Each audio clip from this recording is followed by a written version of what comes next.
Me siento orgullosa de mí misma. De alcanzar el sentir que se puede. Y esas familias nos inspiran.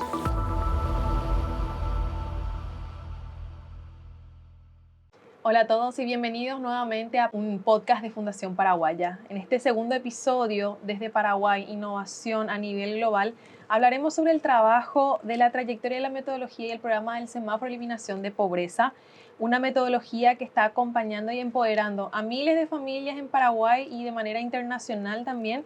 Para eso nos acompaña Lourdes Agüero, gerente del programa del Semáforo de Eliminación de Pobreza. Lourdes, bienvenida y muchas gracias por compartir un espacio. Muchas gracias, Dayana, por la invitación y súper disponible para responder a tus preguntas. Lourdes, para la gente que nos acompaña desde las diferentes plataformas, ¿alguna vez se escuchó hablar del Semáforo de Eliminación de Pobreza? Pero a lo mejor conoce una pequeña parte. ¿Nos puedes contar cómo esta metodología está empoderando a las familias? Sí, el semáforo es una herramienta realmente maravillosa. Estamos por cumplir ya más de 15 años trabajando con las familias paraguayas. Esto inició de una idea de nuestro director ejecutivo, Martín Burr, en donde él discutía un poco cuál es el alcance que tenía la institución en aquel momento para eliminar la pobreza. Y era como una pregunta tan amplia que nosotros no sabíamos responder incluso qué significaba el término de la pobreza, no solamente para nosotros como institución, sino que para las propias familias, ¿verdad? Y es ahí donde se estructura toda una metodología que tiene un fuerte enfoque participativo, porque vamos hasta las propias familias a consultarles a ellos qué significa la pobreza. Y cuando hicimos esta fase de consulta con estas familias, nos encontramos con mucha información. Principalmente, una de ellas es que, como sabemos, la mayoría de las familias paraguayas están lideradas por una mujer, son monoparentales. Entonces, eso conlleva una configuración de un programa que se adapta también inclusive a las familias que dependen solamente de la economía de una persona y esta persona es mujer y comparte las tareas del hogar como también las tareas del trabajo y el cuidado de los niños y bueno, todo lo que implica alrededor de eso. Y desde la perspectiva de estas voces, nos encontramos que para estas personas o para estas familias, el término pobreza significaban demasiadas cosas.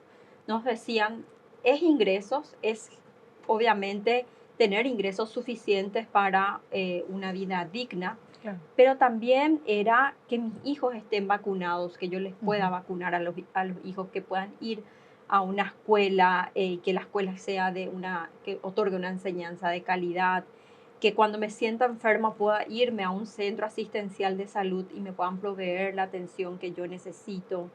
Significa que en mi hogar no hay violencia, significa que soy una familia emprendedora. Y bueno, y nos quedamos realmente con un cúmulo de información impresionante que dijimos, bueno, para estas familias la perspectiva de la pobreza es multidimensional, porque incluso tocan factores desde lo más duro, que son los ingresos, hasta lo emocional, ¿verdad? De cómo me siento yo, cómo está mi autoestima, si hay o no violencia en la casa. Y aprendimos muchísimo de eso. Y cuando tuvimos esa información nos quedamos en, bueno, ¿y qué hacemos con esto? Y entonces optamos por que sea un autodiagnóstico, que cada persona pueda decir si está, por eso se llama semáforo, por si está en rojo, amarillo o verde, en cada una de estos indicadores que fueron codiseñados con las familias. Y bueno, el programa terminó siendo por suerte muy exitoso porque trabaja varios componentes, ¿verdad? La reflexión de las propias familias y esa reflexión después nos permite obviamente tomar acción sobre esos indicadores que me falta mejorar en el hogar. Y esos colores también significan algo en el estado en que una familia se encuentra y de lo que como tiene que mejorar. Por ejemplo, rojo está en pobreza extrema, amarillo pobreza y verde no pobreza. Entonces, esos indicadores, ellos también hablan, conversan con la familia de la manera de cómo superar y poder verdear, como le decimos en Fundación, ¿verdad? En términos semaforísticos, ¿verdad? Sí. Sí, es así. Esos tres colores, primero que le sitúan a la persona de una manera muy fácil. Es Ujú. decir, bueno, en ahorros, por ejemplo, soy rojo cuando no tengo ahorro, que técnicamente simboliza para nosotros la pobreza extrema. Ujú. El amarillo es que tengo ahorros, pero no soy constante, ya sea en el depósito o uso los ahorros antes de la meta estipulada. Entonces eso simboliza la pobreza, pero ya no es extrema, Ujú. como en el nivel rojo. Y el nivel verde es cuando yo tengo ahorros hace más de 6 meses en una entidad financiera formal. Entonces eso simboliza ya la no pobreza. Entonces, acompañado un poco estos indicadores con algunas imágenes, dibujitos, la Ujú. familia puede siempre mirar esas tres realidades y seleccionar, porque se utiliza la plataforma tecnológica a través de una app, puede seleccionar cuál de las tres opciones es la que más se asemeja a su realidad.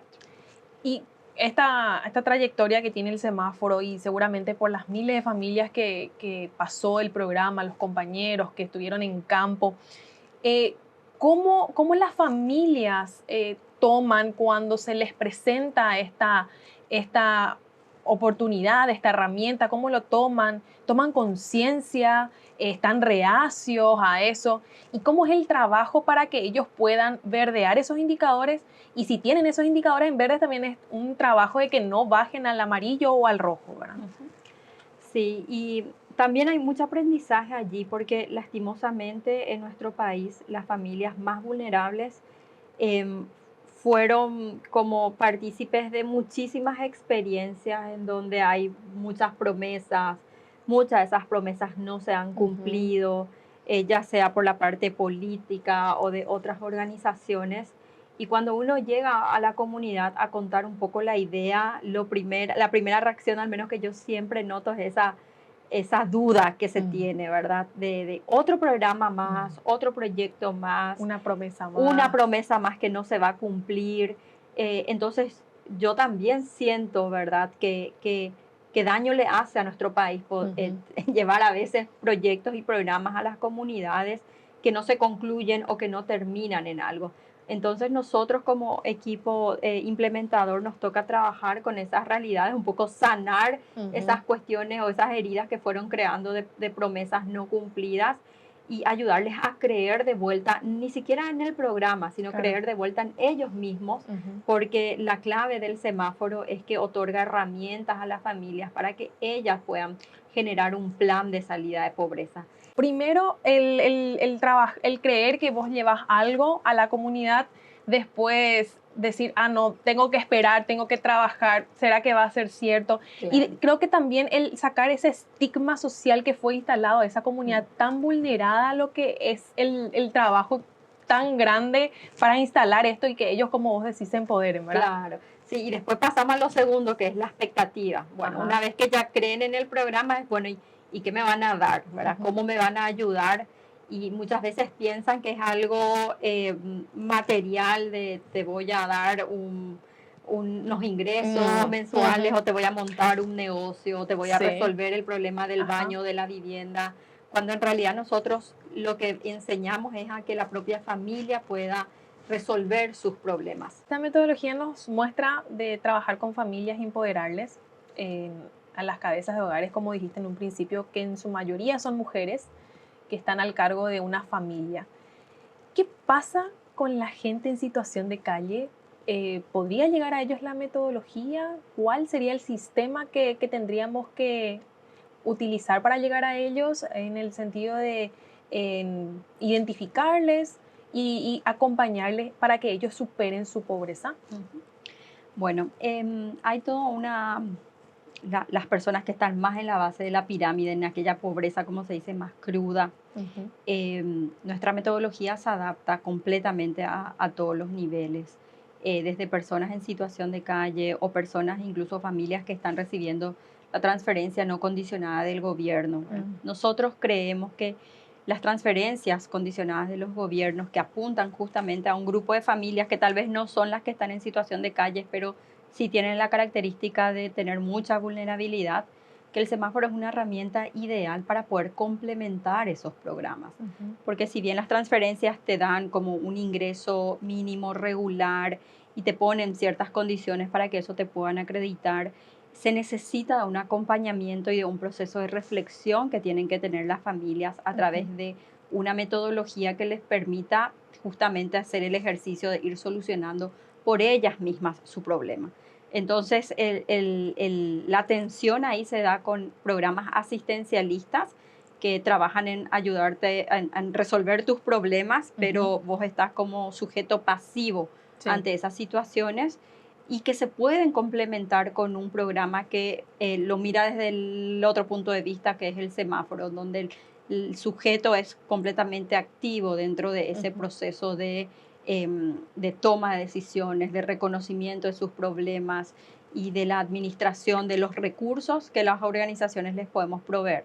Con respecto a las personas en situación de calle, tenemos una muy linda experiencia en Estados Unidos con una organización que ellos trabajan justamente. Lo que se requiere es adaptar estos indicadores para que respondan más aún a lo que necesitan las personas en situación de calle, ¿verdad? ¿Y en nuestro país, Lourdes, tendríamos algunos casos o en estos momentos aún no?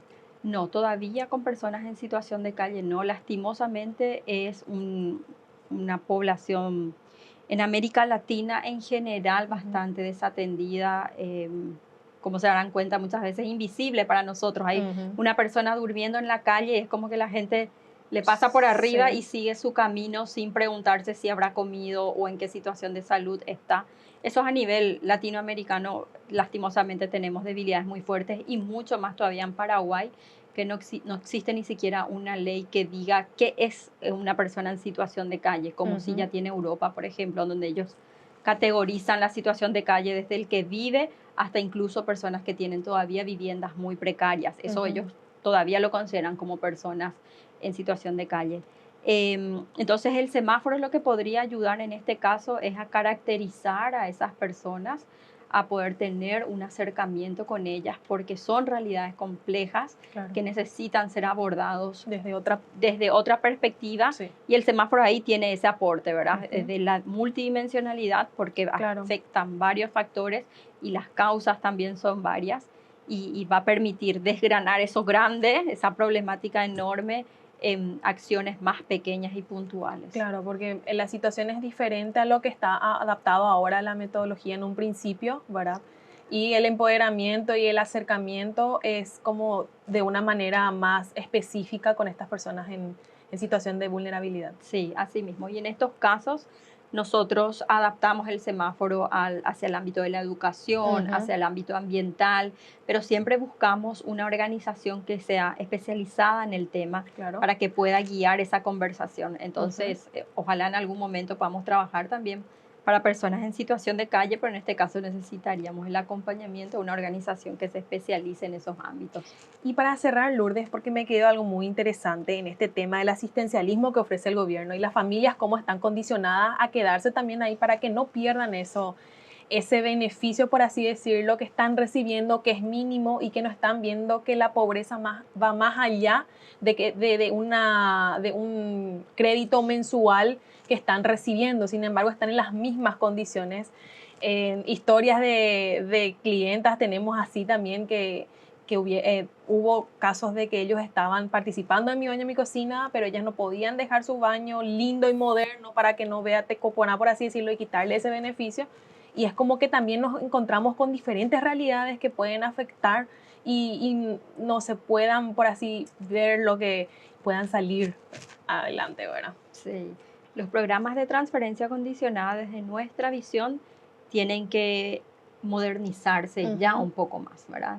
Sabemos de que incentivan ciertos procesos como ellos buscan la salida de la pobreza intergeneracional, entonces lo que esperan es que los hijos, ¿verdad? O sí, los hijos de ese hogar sean los que salen de la pobreza.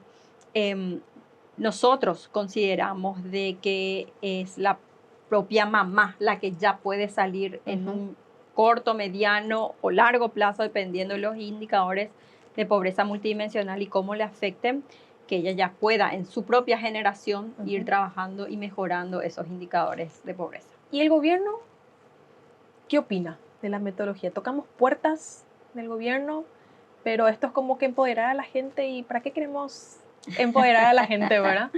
Bueno, con el gobierno hemos tenido muchos acercamientos, algunos más exitosos que otros.